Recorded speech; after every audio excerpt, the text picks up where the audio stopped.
e aí eu lembro, para quem está assistindo Sócios, que a gente gravou um episódio algumas semanas antes disso, com a presença do Rock, falando sobre uma possível guerra, na época não era guerra ainda, era uma possível guerra entre Ucrânia e Rússia, através da invasão russa. E eu lembro dos comentários quando a gente lançou umas 2 semanas antes do Putin invadir a Ucrânia. E tinha um pessoal lá, seus alarmistas, nada vai acontecer, só porque o cara moveu 200 mil homens para a fronteira, agora vai ter guerra.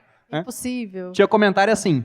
E teve a guerra. E logo depois, os americanos foram lá e confiscaram dólares dos russos. A China, na esteira disso, outros países também fizeram o mesmo, mas chama a atenção a movimentação da China, porque eles eram um dos maiores credores da dívida pública americana. E eles estão vendendo muitos títulos públicos americanos agora, se desfazendo de uma baita quantidade, sendo que durante anos eles foram comprando títulos que pagavam juros muito baixos. E os juros agora estão explodindo. O juro que era 0 foi para 5,5. E quando isso acontece, aqui na plateia a gente tem um monte de investidores que já entendem essa dinâmica da marcação a mercado, quando a taxa sobe, o preço do título ele acaba caindo. Então eles estão vendendo títulos com prejuízo. Com prejuízo, exatamente. Estão vendendo títulos com prejuízo, estão adquirindo mais ouro. Se a gente pega as alianças, os acordos que eles fecharam recentemente, aqui no Brasil, a maioria deve ter acompanhado, que agora eles vão poder pagar pelas exportações, aquilo que a gente exporta para eles em yuan. Eles estão fazendo a mesma coisa com o Irã, com a Arábia Saudita, inclusive mediando um acordo de paz entre eles, que são grandes exportadores de petróleo, já são próximos da Rússia, que é um outro grande exportador de petróleo.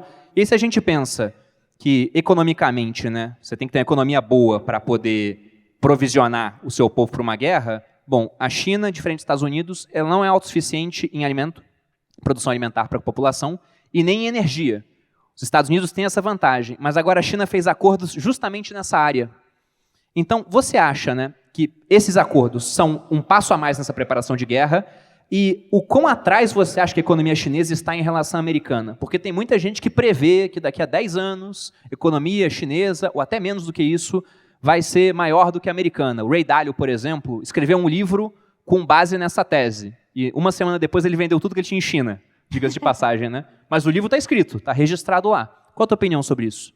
Eu ia fazer uma pergunta antes do Rock Por favor. falar. Não, é porque eu queria entender. Eles querem deixar de depender do dólar fazendo isso?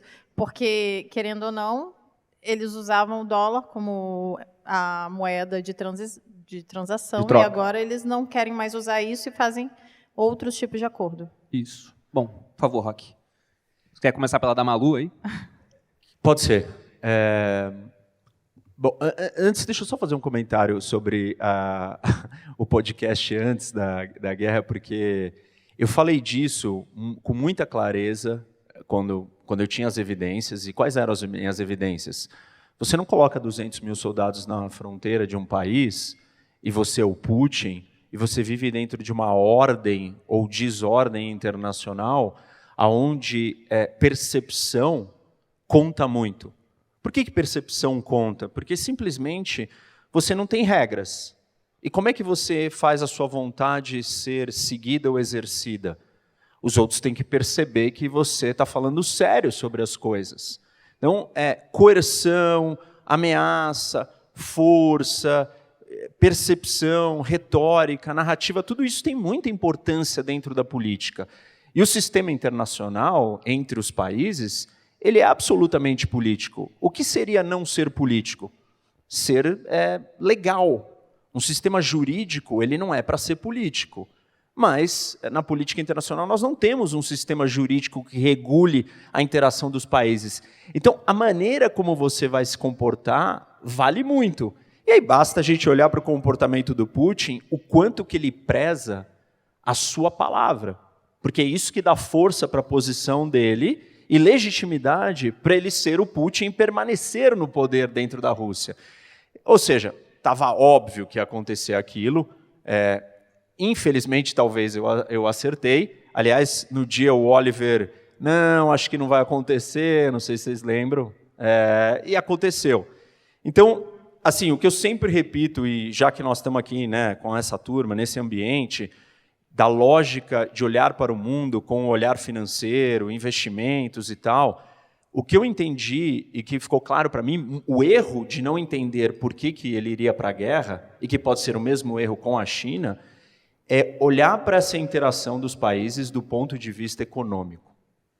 Essa não é uma discussão econômica. A economia influencia o poder dos países, mas, em última instância, essa é uma discussão política. E, assim, vamos falar mais disso, vai ficar claro, mas é evidente que a decisão... Se você olhar para... o país... mas a Rússia tem muito a perder economicamente, ela não vai fazer isso. Não, os Estados Unidos não vai entrar em guerra com a China tem muito a perder. Esse não é o raciocínio. Dentro de um contexto e de um ambiente de guerra, de competição estratégica, você está disposto a perder muito para fazer o seu rival ou inimigo perder mais ainda. Então, é uma mudança de mindset para a gente entender por que um país pode entrar em guerra. E uma das grandes teorias nas relações internacionais é que interdependência econômica impede a guerra. E depois eu volto para isso, mas vamos voltar, porque você fez vários pontos aí diversos e interessantes que eu quero talvez falar de um pouco deles.